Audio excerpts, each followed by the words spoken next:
Thursday, the Fifth Plenary Session of the 19th CPC Central Committee passed its communique and concluded in Beijing. After 4 days of discussion and assessment, the session adopted the proposals for the 14th five-year plan for national economic and social development. So, how is China shaping its new journey for the coming 5 years? What are the priorities in the plan? And given the rising threat of economic decoupling with the U.S., how will China set its economic goals? To discuss these questions and more, I'm pleased to be joined by Wang Huiyao, President of the Center for China and Globalization, Professor Jeffrey Towson, host of Jeff's Asia Tech Class, and Isabel Hilton, CEO of China Dialogue. Well, that's our topic. This is Dialogue. I'm Wang Mengmang.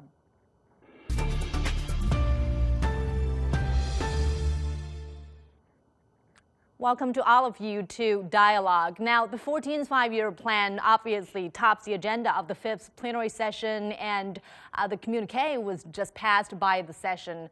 I want to get your thoughts on the latest communique. What do you think are the highlights and priorities of the plan? Let's begin with Mr. Wang here in Beijing. Thank you, Momong. Yeah, I think this is really a long-expected communique that summarized the CPC Central Committee key meetings for the last 3 days.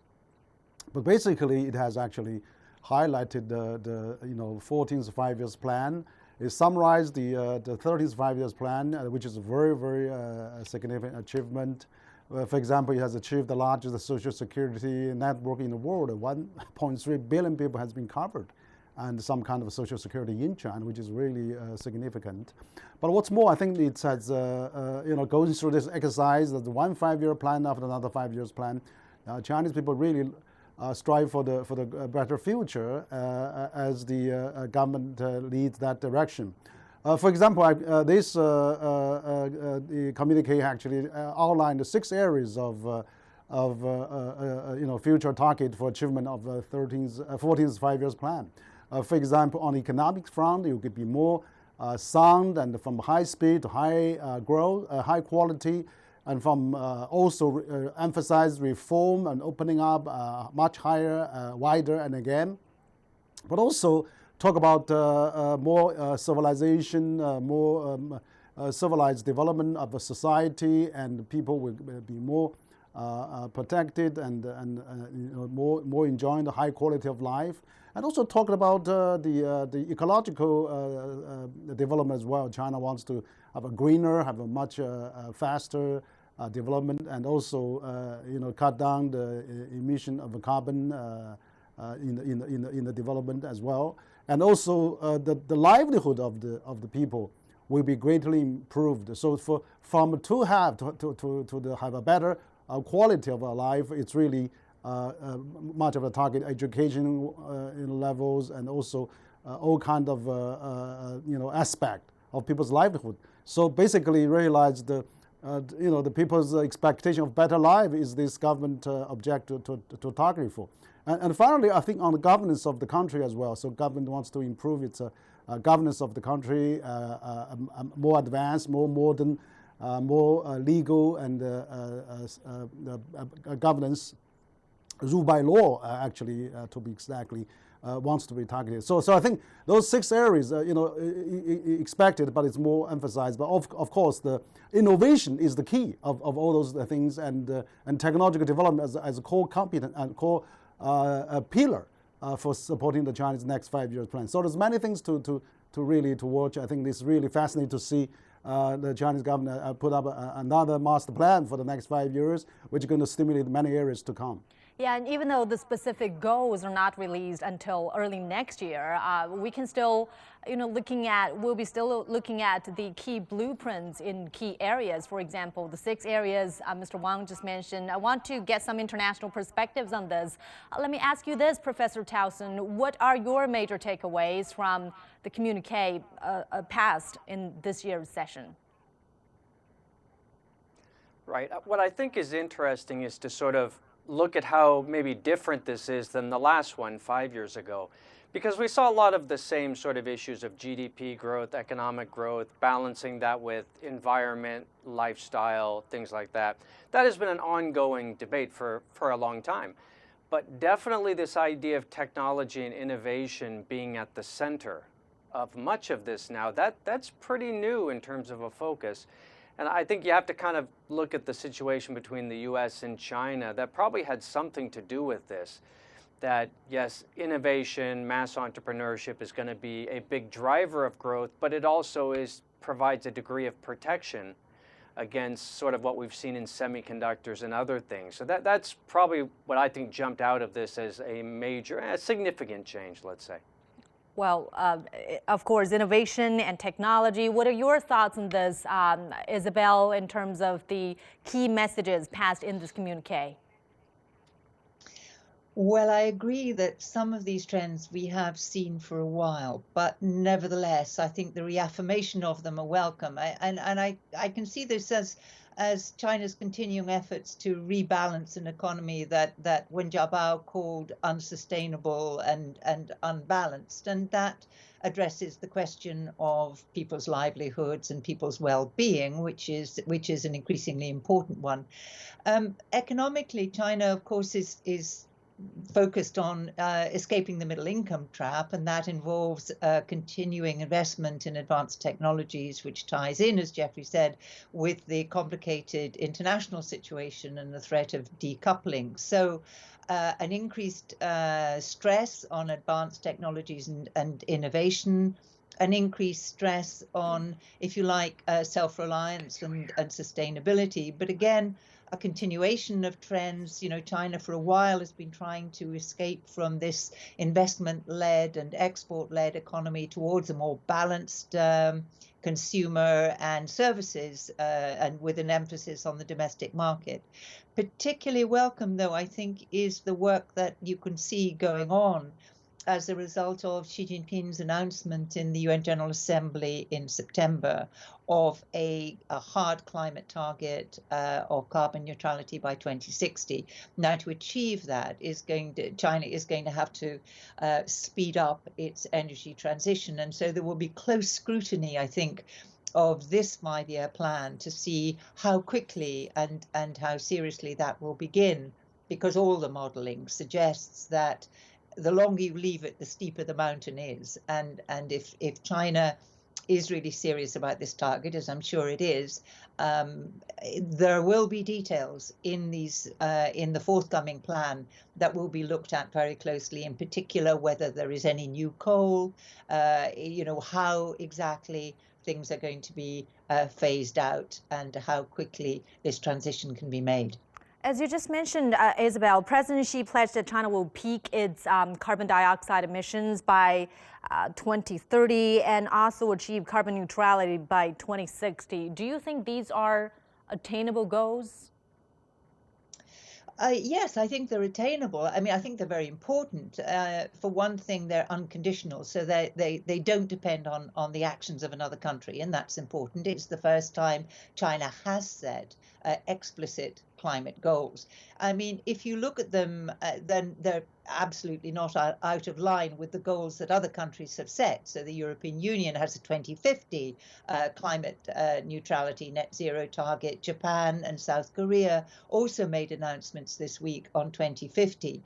China's particular difficulty is the very, very high level still of coal in its primary energy supply. I mean, there's a lot of work going on in China on pathways, on how it would involve the electrification, for example, of transport, which China is moving towards. And China's been investing in EVs, in batteries, and all the necessary infrastructure that will demand. So there are sectors which are really moving very well.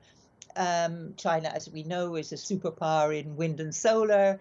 That will need to be ramped up considerably, but the capacity to do that is there.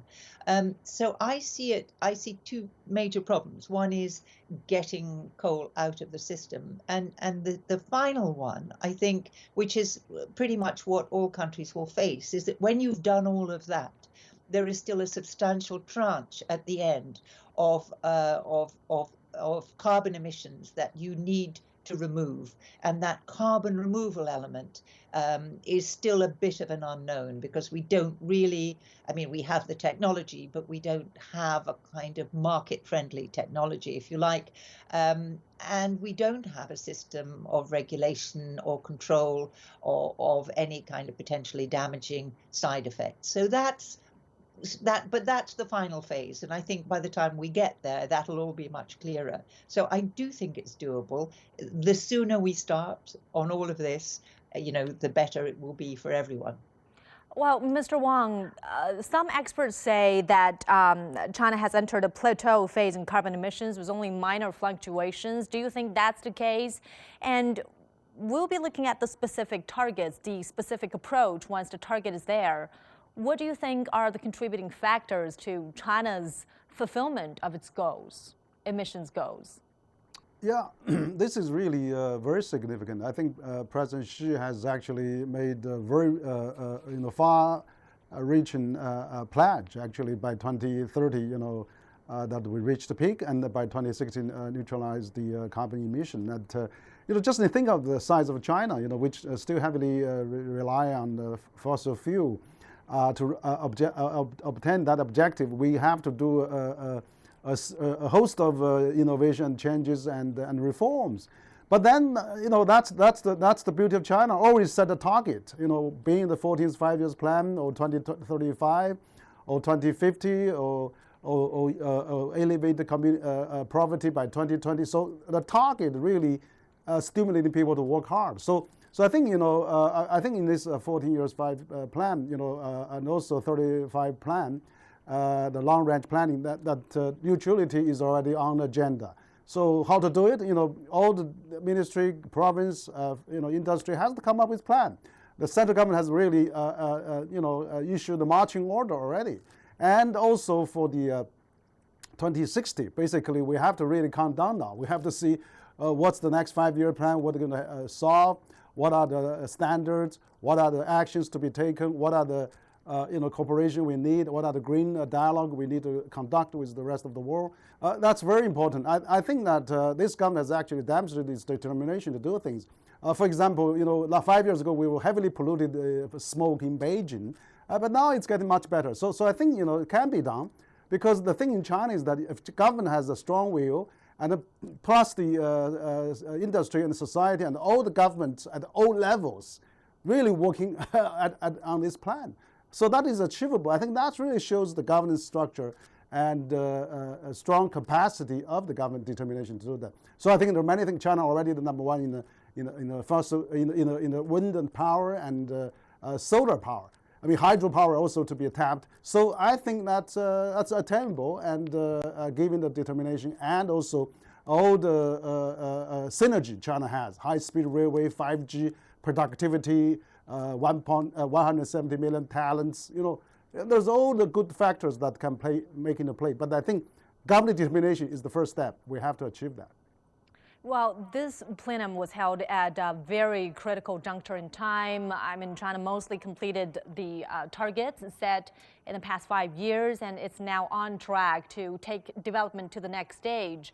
Let me get your thoughts on this, Professor Towson. What are the issues that the world is watching closely to get from China in terms of its development in the next stage? What are relevant messages to the world's development?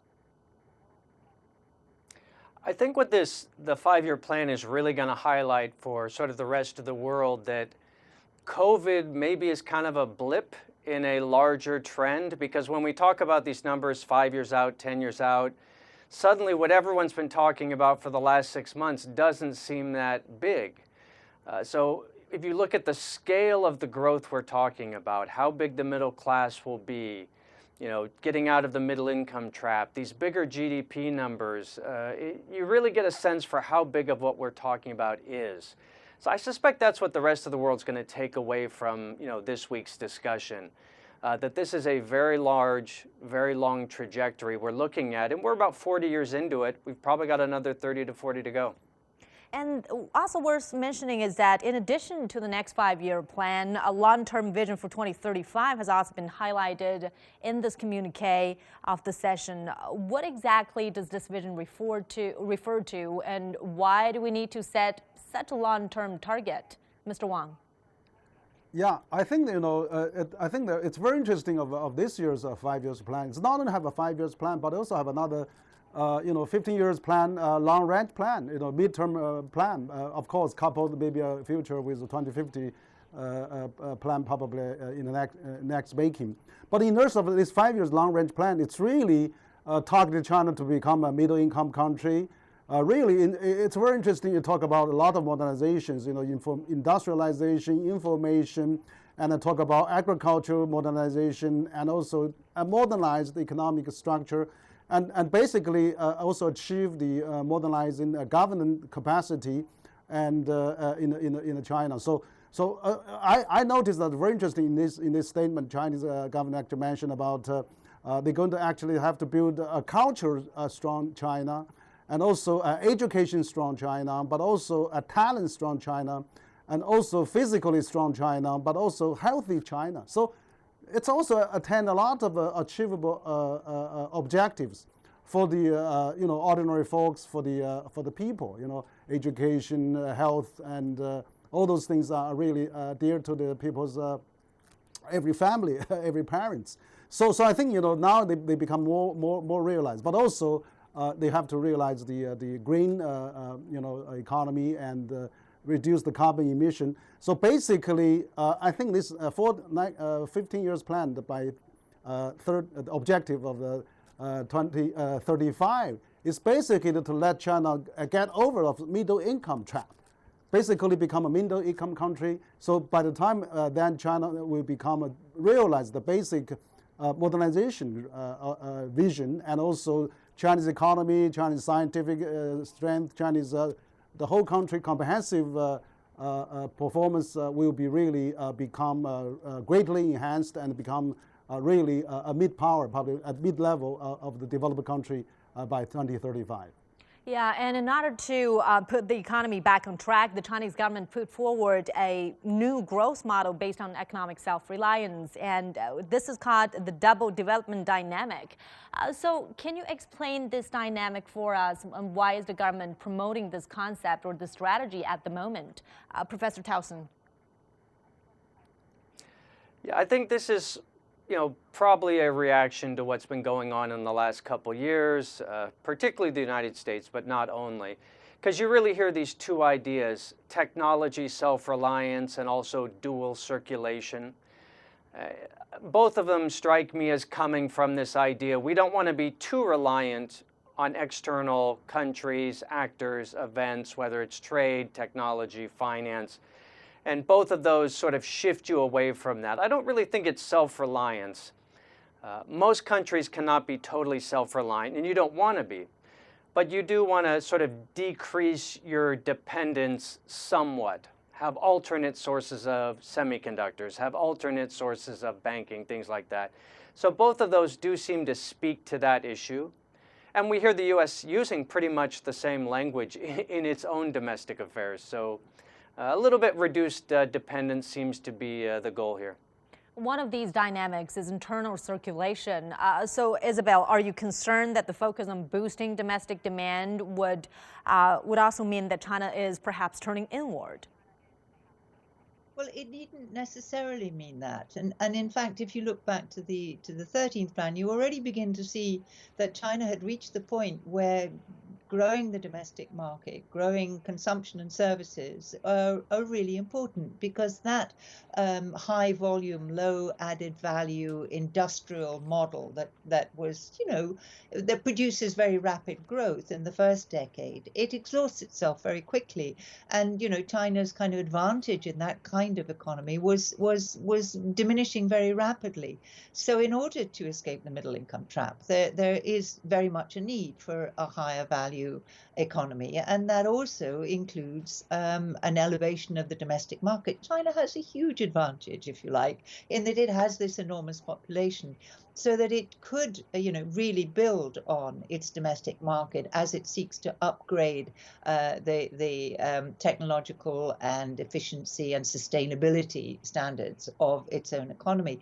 Now, that doesn't necessarily mean turning inwards. It means a rebalancing away from a model that was over favoring export and an investment that was producing less and less real return. So this is necessary. Clearly, the very hostile external environment has added, if you like, a security dimension to that. So I would expect a review of supply chains and vulnerabilities. And we've seen that in advanced technologies. So that will certainly happen. But I don't think that the international environment is static. It will go on changing, and the conditions will change and develop depending on what the major actors and how the major actors decide to pursue their competition or confrontation. It's not just the United States, by the way. I think that China's relations with Europe are also undergoing a transition, and we don't quite know the end of the story yet. Well, as Professor Towson just mentioned, it is almost impossible to achieve absolute self-reliance, given the interdependence of economies. And of course, one of the key messages from this communique is that, Mr. Wang, China will also continue to open up and reform. And this is important in order to maintain its position in, for example, the global supply chains, and thereby offsetting the decoupling risks with the United States. What are your thoughts on this, Mr. Wang? Well, I think I'm glad to see actually in this communique again, opening up, a higher level opening up is emphasized again. I mean, even though you have a dual circulation strategy, but in my assessment, the dual circulation strategy is almost like a two-wheel drive strategy, because both will have to turn very fast. One is internal and another is international. So to have a better circulation of domestic circulation, which is already China reached about 60% of domestic consumption, almost same as U.S. now, or larger than U.S. On the domestic spending. But basically, that will in turn will stimulate the international circulation as well. International circulation in turn will stimulate Chinese circulation. So that kind of a two-wheel drive strategy, I think, was basically it's not for China to develop, but also for the world to develop. For the world to develop is also for China to develop. That is really the philosophy I think is being established. So I think that China has to open, because this is the legacy that has been carried China through for the last 41 years, which created the miracle of the second largest economy in just 4 decades, which now they have the new objective to pass the middle income trap. So I think, I'm very pleased to see that opening up again is emphasized. Of course, given the complexity of the international environment, given the complexity and external pressure of the international environment, China still stick to the opening up is really great. And I think we cannot turn inward. We cannot really close our doors and borders and just make ourselves circulation. And really, which means that 21st century is the country of a mutually assured dependency. We should shift away of a mutual assured destruction. So I think very important that China still emphasizes opening up. Yeah, let's talk more about the complexity of the international situation. There's a great deal of uncertainty caused by the coronavirus pandemic, and also rising tension between China and the United States. And China and the U.S. are increasingly at odds with each other, and this new policy will reflect perhaps a shift in the way that China is going to position itself in the international system, both in terms of its the trade and also its relations with other countries, thereby cutting its reliance on the U.S. for technology supply and trade. What is the key here, Professor Towson? Yeah, there is a focus domestically. We've seen that for a long time, but a lot of the areas that are being talked about, technology, semiconductors, telecommunications, those are really global industries. There are no national businesses that only do one country. If you want to be a major telecommunications company, equipment provider, semiconductors, you have to win everywhere. That's why there's a couple global champions. So a lot of these ambitions or goals do require that Chinese companies go and compete internationally. Turning in is not an option. So there's a bit of a balance here. You can focus inward on some things, but they have to focus outward on others. And we can watch companies like Alibaba and Huawei and SMIC doing that right now. Well, Washington's targeting of Huawei and also its restrictions on high-tech exports to China has really made Beijing to think about its priorities to try to break that bottleneck. So I want to get your thoughts on this, Isabel. What is needed for China to take the development to the next stage? What are the priorities here? Well, I would agree that self-sufficiency is important if achievable, but turning inwards is really not a helpful strategy for China, I don't think, because China has needed global markets. It has hugely benefited from global markets. We're at a really interesting moment, however, and I think that if you look at the wider picture of the international context, the big questions include, how does the world accommodate China's continuing growth in a way that is of mutual benefit? Because the question that many of China's partners have been asking over the past year is the next phase, are things like China Standards 2035, are those mutually beneficial, or will they give an advantage to China that is detrimental to its partners? And again, I would say, yes, of course, we can see this most explicitly in the confrontation between the United States and China. But please don't forget that the European Union, for example, has been trying to negotiate an investment treaty with China for 11 years now, and it has not reached a conclusion. And behind that story, there is this continuing and I think very interesting question of two very different systems trying to find a way of working together at a much higher level without built-in bias or disadvantage to either. Because if there is built-in bias and disadvantage, it's just not going to work. And I don't think we're anywhere near the end of this story, but it is one that I think there are people on both sides that are really trying to find solutions, but it will require adjustment. It will require flexibility on all sides for this to work. And the alternative, is this risk of having a world in which, one half adheres to one set of technologies and the other adheres to a different and mutually incompatible set of technologies. And that's not a world that is beneficial to either side. It's a world with greater costs, greater inconvenience. It's a world where you lose a whole lot of the benefits of globalization so far. So I think it is well worth pursuing. It's not an easy problem to solve, but it is well worth pursuing. Mr. Wang, is a self-sufficiency necessarily a good thing for China and the rest of the world? Well, I don't think that the self-efficiency or self-reliance is really the way to go, because just look at the history of the last 4 decades. China has been prosperous because of its interaction with the world.